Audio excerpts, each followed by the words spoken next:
আসসালামু আলাইকুম রহমতুল্লাহি ওয়া বারাকাতুহু। বিসমিল্লাহির রহমানির রহিম। আলহামদুলিল্লাহি রাব্বিল আলামিন ওয়াল আকিবাতু লিল মুত্তাকিন ওয়াসসালাতু ওয়াসসালামু আলা নাবিয়্যিহি মুহাম্মাদিন ওয়া আলিহি ওয়া আসহাবিহি আজমাইন, আম্মা বা'দ। সম্মানিত দিনদার ভাই বোনেরা, আজ আমি আপনাদের জন্য অত্যন্ত চমৎকার একটা ভিডিও নিয়ে হাজির হয়েছি। বন্ধুরা আমার, আপনারা জানেন গত কয়েক বছর পর্যন্ত আমি বাংলাদেশের বিভিন্ন প্রান্তে সফর করে বেড়াচ্ছি।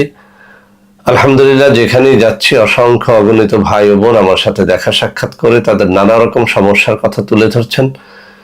আমিও আমার সাধ্য অনুযায়ী তাদের সাহায্য করার চেষ্টা করে যাচ্ছি।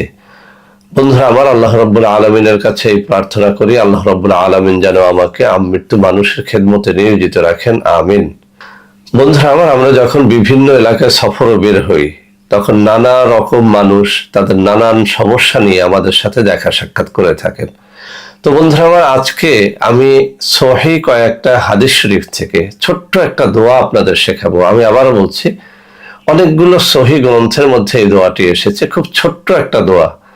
আমি মনে করি এরকম একটা ছোট্ট দোয়া আমরা যারা অন্তত মুসলিম দাবি করি, আমাদের জীবনে যদি না জানা থাকে, এর থেকে হতভাগ্যের কিছুই হতে পারে না। আমি আবারও বলছি, এর থেকে দুর্ভাগ্যের কিছুই হতে পারে না যে ছোট্ট একটা দোয়া আল্লাহ রাসূল সাল্লাল্লাহু আলাইহি ওয়াসাল্লাম আমাদেরকে শিখিয়ে দিয়েছেন, যেটির মাধ্যমে সমস্ত জীবনের সমস্ত গুনাহকে মাফ করা সম্ভব, যেটির মাধ্যমে অভাব অনটন থেকে বাঁচা সম্ভব, যেটির মাধ্যমে চিন্তা দূর করা সম্ভব, যেটির মাধ্যমে সকল প্রকার বিপদ আপদ থেকে বাঁচা সম্ভব। এটি আমার কথা নয়, আমি হাদিসগুলো এখানে একেবারে সুন্দর করে উঠিয়ে দেব যাতে করে আপনারা বুঝতে পারেন। আমি আবারও বলছি, ছোট্ট একটা দোয়া কিন্তু অনেকগুলো হাদিস শরীফের মধ্যে এসেছে এবং প্রত্যেকটা হাদিসই সহিহ। তো বন্ধুরা আমার, যারা জীবনে অন্তত ৩-৪ রকমের অত্যন্ত জটিল ও কঠিন সমস্যার হাত থেকে বাঁচতে চান, যেমন অভাব অনটন, এটি আমাদের জীবনের একটা সব থেকে বড় কঠিন সমস্যা।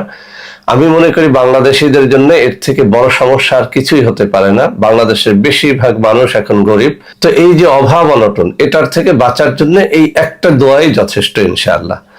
২ নম্বরে, নানান রকম বিপদ আপদ বালা মুসিবতে যারা জর্জরিত, যারা আমাদের সাথে দেখা সাক্ষাৎ হলেই বলে থাকেন যে স্যার এত বেশি বিপদে আক্রান্ত যে যেদিকে যাই সেদিকে বিপদ।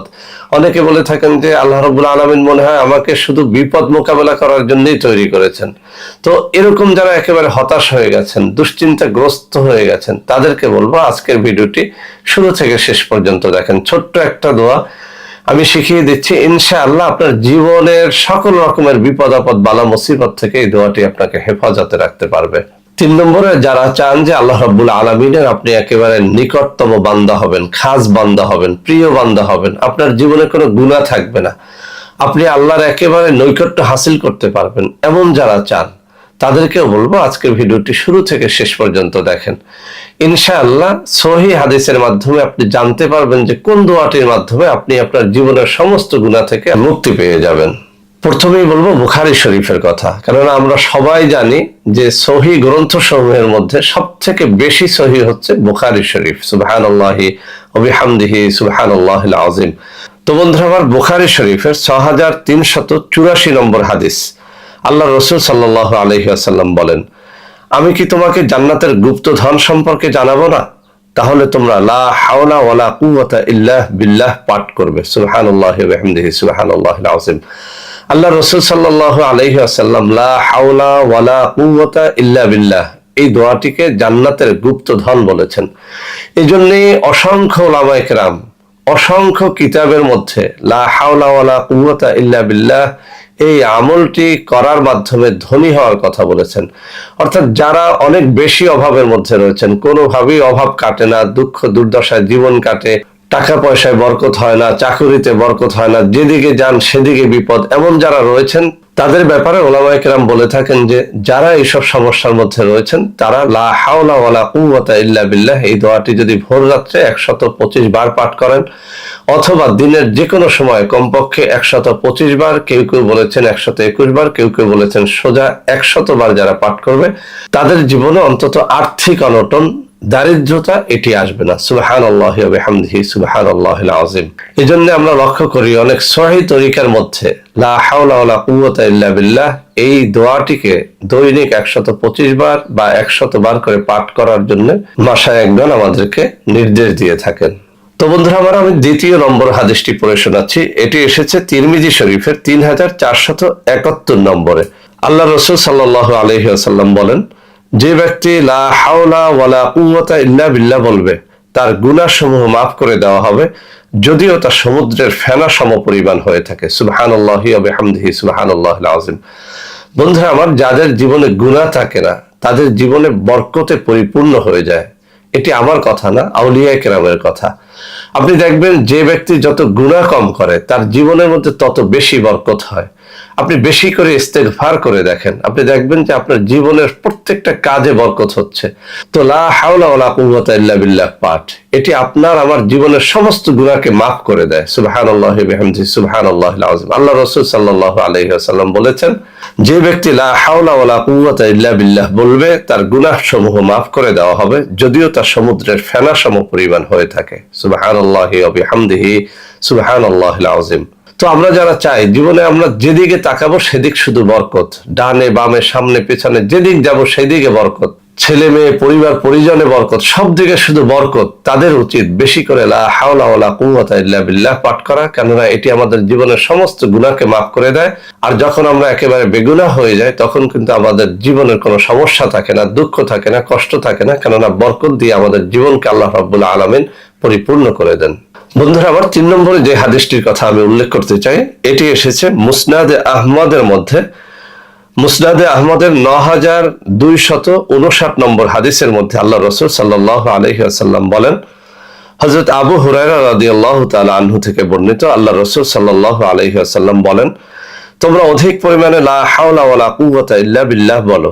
নিশ্চয়ই এটি জান্নাতের গুপ্তধনের মধ্যে একটি গুপ্তধন, আর এটি 99টি রোগের ঔষধ, যার মধ্যে সব থেকে সহজ রোগ হলো দুঃখ, কষ্ট বা অভাব। সুবহানাল্লাহি ওয়া বিহামদিহি সুবহানাল্লাহিল আযীম। অর্থাৎ আল্লাহ রাসূল সাল্লাল্লাহু আলাইহি ওয়াসাল্লাম এখানে বলতেছেন যে তোমরা বেশি করে লা হাওলা ওয়ালা কুওয়াতা ইল্লা বিল্লাহ পাঠ করবে, কেননা এটি হচ্ছে জান্নাতের গুপ্ত ধনসমূহের মধ্যে একটা গুপ্তধন, আর এটি 99টি অত্যন্ত জটিল ও কঠিন রোগের মহা ঔষধ। তার মধ্যে সব থেকে ছোট্ট রোগ হলো দুঃখ, কষ্ট বা অভাব। সুবহানাল্লাহি ওয়া বিহামদিহি সুবহানাল্লাহিল আযীম। তো বন্ধুরা আমার, এই 3টি হাদিস পর্যালোচনা করলে আমরা যে 3টি বিষয় একেবারে নিশ্চিত হয়ে যাই, তা হচ্ছে আমরা যারা জীবনে বরকত চাই, আল্লাহর রহমত চাই, গুনাহ থেকে বাঁচতে চাই, গুনাহ মুক্ত জীবন চাই, তাদের জন্য বেশি করে লা হাওলা ওয়ালা কুওয়াতা ইল্লা বিল্লাহ পাঠ করা উচিত। 2 নম্বরে, আমরা যারা অভাব মুক্ত জীবন চাই, দারিদ্রতাকে জীবন থেকে একেবারে দূরে সরাতে চাই, তাদেরও উচিত বেশি করে লা হাওলা ওয়ালা কুওয়াতা ইল্লা বিল্লাহ পাঠ করা। 3 নম্বরে, আমরা যারা রোগ মুক্ত জীবন চাই, দুঃখ কষ্ট মুক্ত জীবন চাই, তাদেরও উচিত লা হাওলা ওয়ালা কুওয়াতা ইল্লা বিল্লাহ বেশি করে পাঠ করা। তো বন্ধুরা আমার, অন্যান্য কিছু কিতাবের মধ্যে লা হাওলা ওয়ালা কুওয়াতা ইল্লা বিল্লাহিল আলিয়্যিল আযীম এই পর্যন্ত পাঠ করতে বলা হয়েছে। আমি আবারও পড়ছি, লা হাওলা ওয়ালা কুওয়াতা ইল্লা বিল্লাহিল আলিয়্যিল আযীম।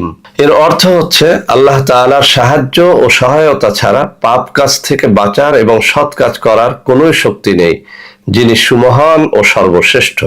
সুবহানাল্লাহি ওয়া বিহামদিহি সুবহানাল্লাহিল আযীম। তো বন্ধুরা আমার, আমরা এভাবে পাঠ করতে পারি, লা হাওলা ওয়ালা কুওয়াতা ইল্লা বিল্লাহিল আলিয়্যিল আযীম, অথবা শুধু লা হাওলা ওয়ালা কুওয়াতা ইল্লা বিল্লাহ।